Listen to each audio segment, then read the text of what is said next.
everyone, welcome back to my channel. I'm Andrea for those who are new here. I hope you stay for a little while. Today is May favorites time. It's officially the end of May. It'll be June by the time this video goes up. You know, this is going to be a bit of a chatty favorites video. The last few that I've done, I've tried to edit them and be really concise. I don't think that's gonna happen. So you know what? I kind of recommend that you go make yourself a cup of coffee, cup of tea, pour yourself a glass of water, whatever, get comfortable, and then come back. Seriously, go on. I'll wait. I'll be right here drinking my coffee. I might survive this video after all. So the first product is the EOS, I think that's how you pronounce it, EOS hand lotion. I've tried the lip balms before and they're pretty good, but I am in love with the hand lotion. I need to go buy and get another pack of this. I can't speak. Oh my god. This is, I think it's the Sweet Blossom or something. It smells amazing. Not too heavy, but not too light of a fragrance. Like it does smell nice, without overpowering you is what I'm trying to say. I got this at Target. They had it on sale for like $1.97, so I need to go back and get another one because I'd intended for this to end up in my handbag and it's been staying at my bedside table. Next beauty favorite is another Botanics product. As you all have probably been able to tell, I really love the Botanics line. This is the Radiance Balm. I love this. I would swatch it, but there's no way it's going to show up on camera, but it has a slight shimmer and glow to it, so when you put it on your face, it just brightens your skin a little bit.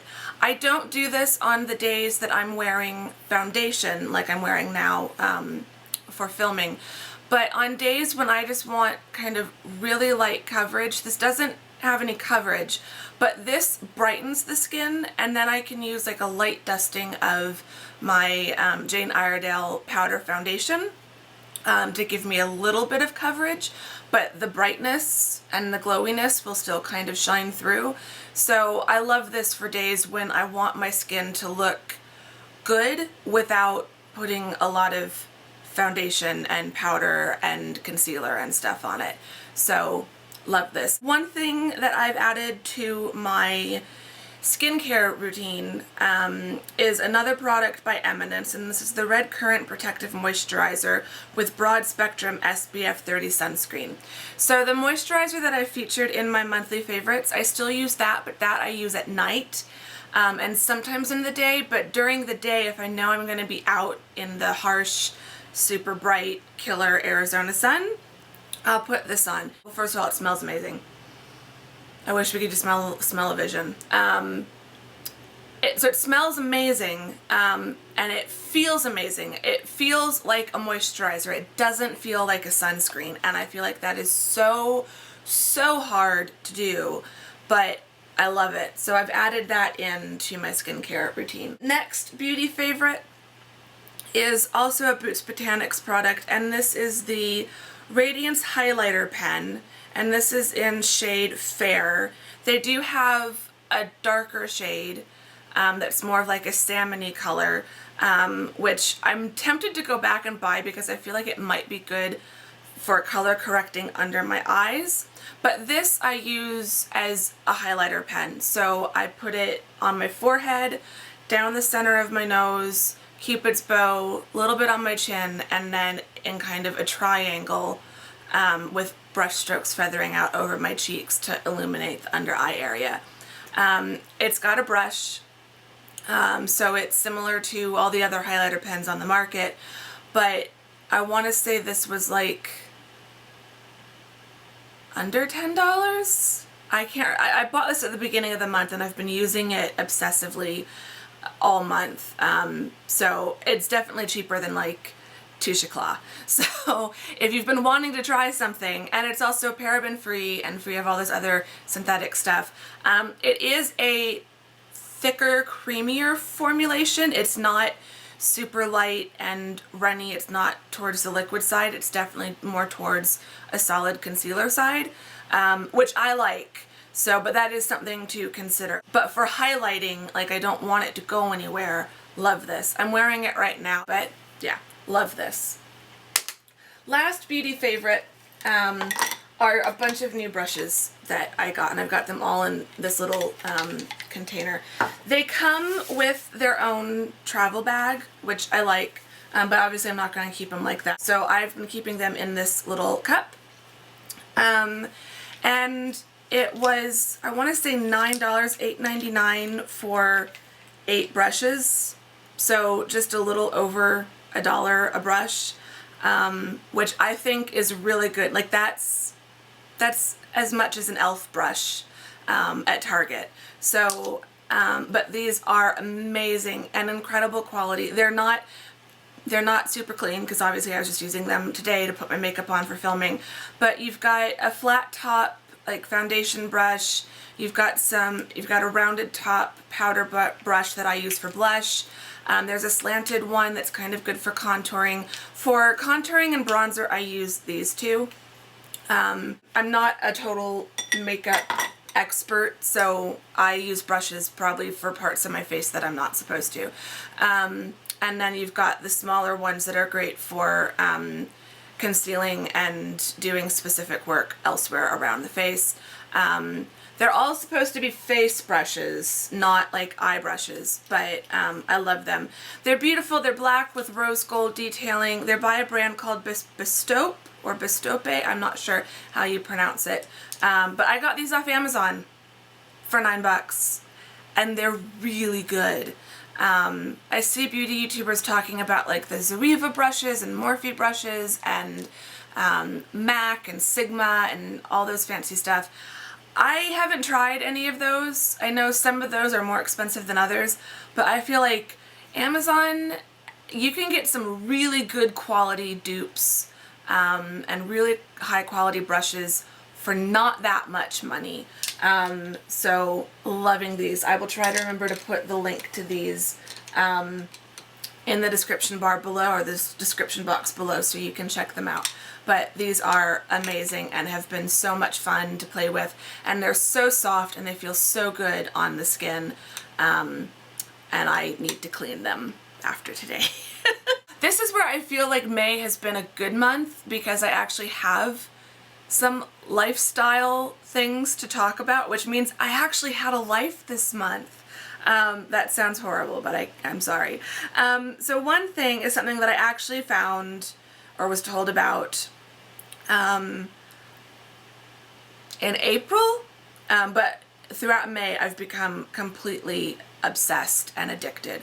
So it is a game called 2048. This game is so freaking addicting, and of course the friend who told me about it managed to beat the game the first day he was playing it. Months, like 2 months I've been working on this. So the point of the game is, I think you can kind of see this, you've got tiles.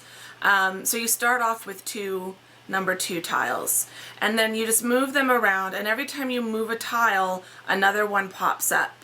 And then the point is to match the tiles. So 2s go into 2s and 4s go into 4s, which then make 8.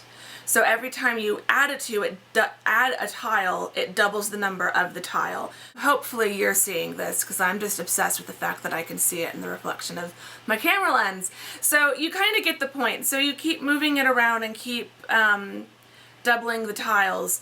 The point is to get to the 2048 tile.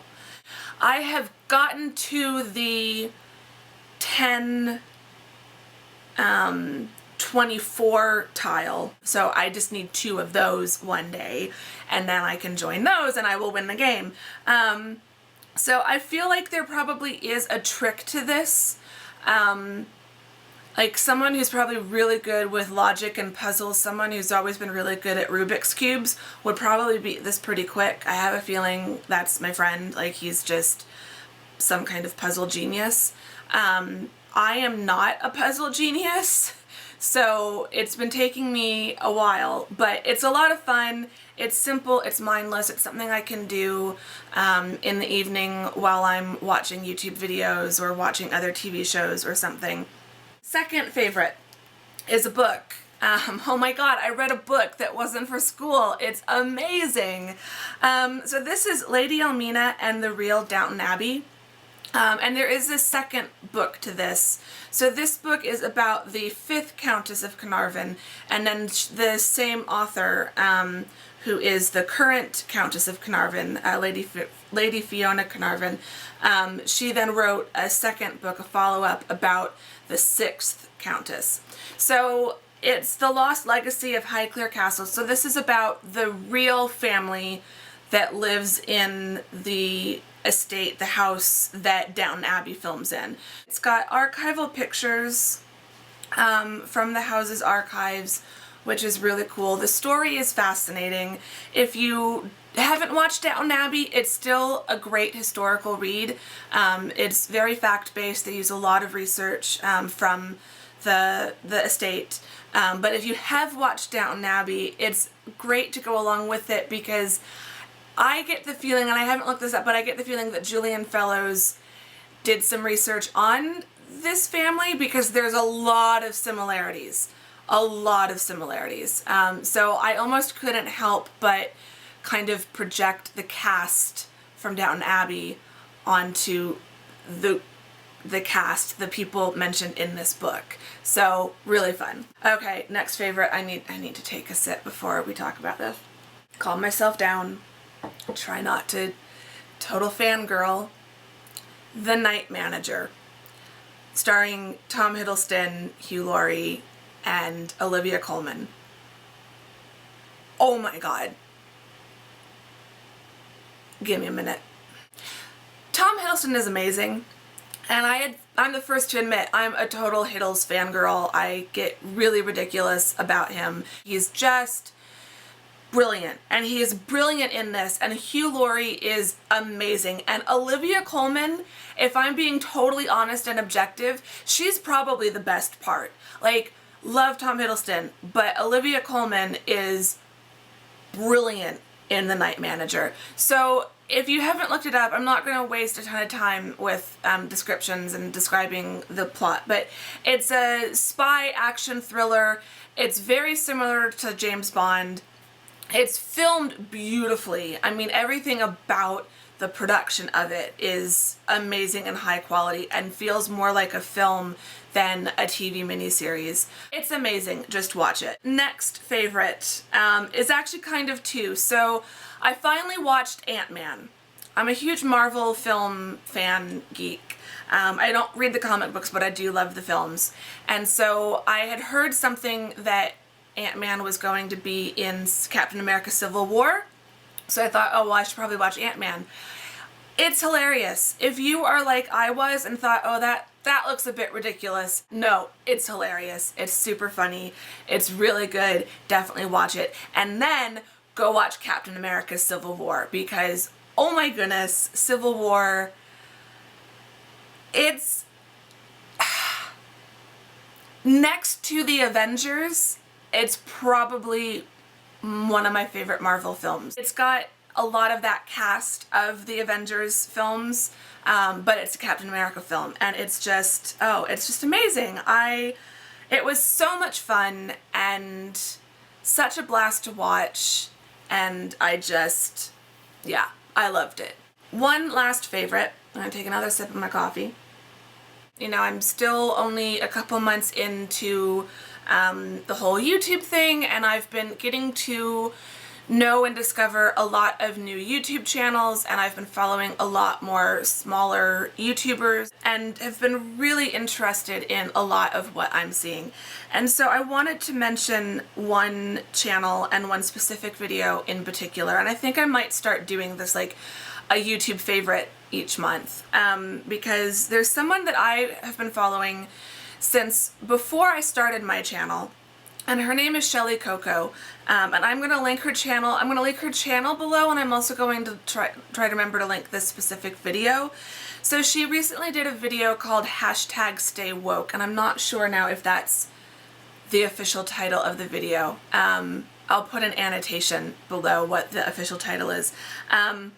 But it's a slam poetry spoken word piece that is just absolutely brilliant and one of the best things I've seen on YouTube in months, in terms of going beyond talking about beauty or fashion or DIYs or silly tags or challenges, but like in terms of a YouTube video with real world applications, like it's talking about the real world. She addresses everything pretty much. Feminism, intersectional feminism, Black Lives Matter, basically waking up to all the, pardon my language, but all the shit that's going on around us that I think for a lot of us, we sometimes feel like, yeah, it's horrible and there's a lot of bad stuff going on, but I don't know how to fix it, so I'm just gonna stay in my safe little corner or bubble of the world. And we can't do that. We have to wake up and we have to hashtag stay woke, as Shelley talks about.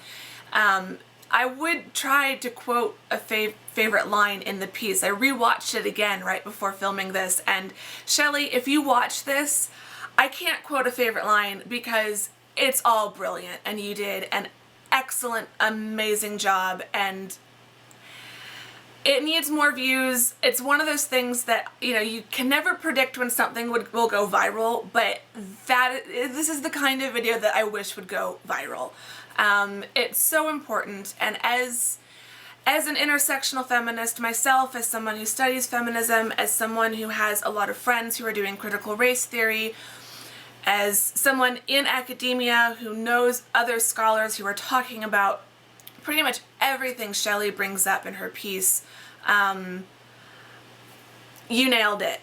You absolutely nailed it, and it's something that I plan on continuing to mention. I'm mentioning it here. I'm probably going to share it on Facebook again. I did it when it first came out, but like, it needs more views. We need more people on YouTube having these conversations, and it's one of those things where I really just have to applaud Shelley and people like her that talk about these issues, because I would love to be able to do that, and one day I will, and one day soon I do want to talk about it. But as someone who's still very much a small YouTuber and knowing how the dark side of the internet can work, it's scary to be a woman talking about feminism and race and all of these complicated issues.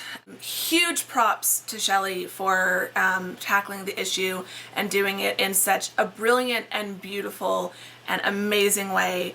And I definitely urge all of you guys watching this video to click down below, go over to her channel, watch the video, watch some of her other videos, subscribe, because she's amazing and she's adorable. I think that's it. I think we've managed to get through my May favorites. So please give this video a thumbs up if you liked it.